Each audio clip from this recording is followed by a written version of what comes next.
Why you do this? Understand yourself. Some endings don't just hurt. They rearrange you. A job ends. A friendship fades. A chapter closes. A dream collapses. A version of your life quietly disappears. And even if you saw it coming, your body reacts as if something was ripped away too fast. Your chest tightens before your thoughts catch up. Your sleep shifts without your permission. It does not feel like change. It feels like something inside you is no longer intact. You try to tell yourself it was necessary. You try to frame it as growth. You try to be rational about it. But your nervous system is not reacting to logic. It is reacting to loss of continuity. Something that once felt stable is suddenly gone. The routines built around it vanish. The expectations tied to it dissolve. The identity attached to it fractures. And your body interprets that fracture as threat. You might notice the reaction shows up in unexpected ways. Difficulty focusing, sudden waves of heaviness, random flashes of memory, a sense of being slightly unanchored in spaces that used to feel normal. Even positive endings can trigger this. Graduation, moving cities, growth that requires leaving something behind. Because the nervous system does not measure endings by whether they are good or bad. It measures them by stability.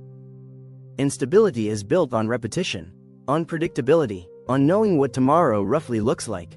When that pattern breaks, your system scans for what it lost. You replay moments in your head. You imagine alternate timelines. You feel pulled backward while trying to move forward. It can feel confusing because part of you knows this is progress. But another part feels like something essential slipped away. Your brain is a prediction machine. It constantly maps what to expect next. It builds internal models of people, places, routines, ambitions, and identities. These models reduce uncertainty. They lower stress. They create a sense of safety. Over time, those models become embedded in your nervous system. They shape how your body regulates itself. When an ending happens, those predictive models collapse instantly. The future you rehearsed internally no longer exists. The role you practiced playing disappears. The emotional signals you anticipated stop arriving. And the brain hates prediction failure. Because prediction failure equals instability. Instability equals potential threat, so your system reacts accordingly. The deepest pain is often not about what ended. It is about the version of the future that will never happen now. The conversations that will not unfold. The milestones that will not be reached in the same way. The identity you were stepping into that suddenly dissolves. That realization hits quietly but deeply. And it can feel like losing something intangible yet vital. Sometimes the trigger is subtle.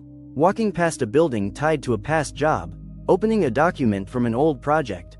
Hearing a song from a period of your life that no longer exists. For a moment, your nervous system expects continuity.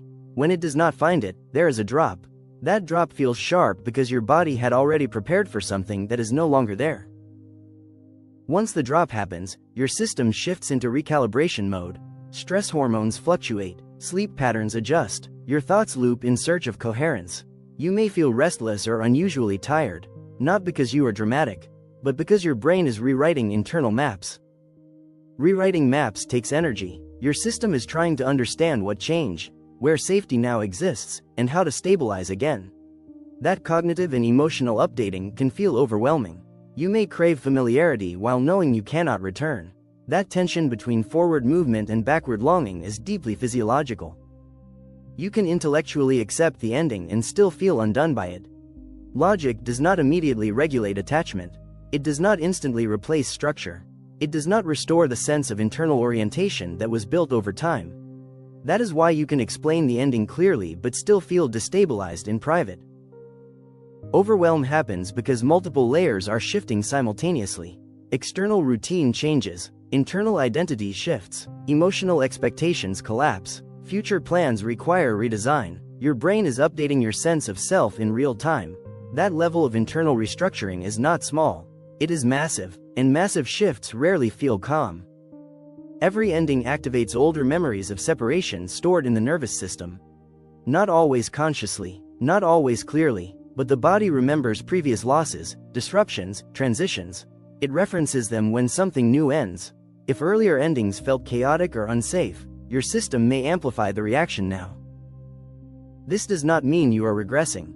It means your nervous system is protective. It is trying to prevent instability from overwhelming you again. So it increases vigilance. It increases emotional intensity. It increases scanning for control. The reaction feels larger because it is layered. Present loss mixed with past imprint. Endings disrupt identity more than most people realize. Who you are in a specific role becomes part of your self-concept. Who you are in a certain city, in a certain career, in a certain friendship group, in a certain life stage. When that context disappears, a version of you disappears with it. That can feel like internal fragmentation. You are not only grieving the situation, you are grieving the self that existed within it. The habits, the language, the confidence or vulnerability tied to that environment. Reintegration takes time, because your brain must now reconstruct identity without that external mirror. Many people respond by rushing to replace what ended. A new job immediately, a new goal instantly, a new environment without pause. Not because they are ambitious, but because the nervous system wants to eliminate the gap. The gap feels unsafe, silence feels unstable. But bypassing the gap does not eliminate the recalibration. It delays it. The system still needs to process the loss of structure. It still needs to update identity. If that space is never allowed, the same destabilization repeats in future endings. The pattern continues quietly. The intensity of your reaction is not proof that you cannot handle change. It is proof that you attach deeply to your life, that you invest in roles, that you build meaning, that you create internal blueprints for the future. Those are not weaknesses, they are capacities. When you reframe endings this way, something shifts. The pain becomes evidence of engagement, evidence of depth, evidence that you were present in what you built. And presence always leaves an imprint when it closes. That imprint hurts because it mattered. As time passes, the nervous system slowly stabilizes. New routines begin forming. New expectations emerge. Your predictive models update. The sharpness of the ending softens into memory instead of threat. The waves become less consuming. Transformation is not forgetting, it is integration. The ending becomes part of your narrative without dominating it. The identity that felt fractured begins to feel cohesive again. And you realize something important. The part of you that felt lost was evolving, not disappearing. Relief often arrives quietly. One day you notice you are not scanning the past as much. Another day you realize you are curious about the future again. Your body feels slightly more settled in ordinary moments. The internal alarm lowers its volume. That lowering does not mean the ending was insignificant. It means your system recalibrated. Stability returns in a new form. Not identical to before, but steady enough to move forward. That steadiness feels earned because it was rebuilt. Integration means you can look back without collapsing. You can speak about what ended without losing your breath. You can hold both gratitude and grief in the same moment. That emotional complexity is maturity, not weakness. You begin to understand that endings do not erase who you were. They reshape who you are becoming. Every closed chapter leaves skill, insight, resilience. Even pain refines awareness, and awareness strengthens identity in ways comfort never could. When you understand how your nervous system works, endings stop feeling like personal failure. They start feeling like biological transitions. You stop judging the intensity. You stop fighting the waves. You allow the recalibration. That allowance creates power, not loud power, quiet power, the kind that comes from knowing you can survive internal instability, the kind that comes from having rebuilt yourself before, and realizing you can do it again. At a deeper level, endings reveal something essential. The part of you that hurts is the part that builds meaning. Without that part, nothing would matter deeply. No chapter would imprint, no ambition would shape you, no bond would transform you. So the goal is not to eliminate that sensitivity. It is to understand it, to support it, to recognize that the ache after an ending is the echo of engagement. And engagement is evidence of a fully lived experience. Endings feel like losing a part of yourself because, in a way, you are. You are losing a version of your life that once felt stable.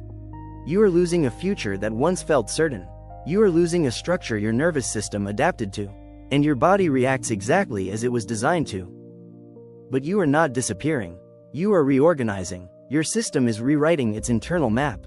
Stability is not gone, it is under construction, and construction always feels chaotic before it feels solid.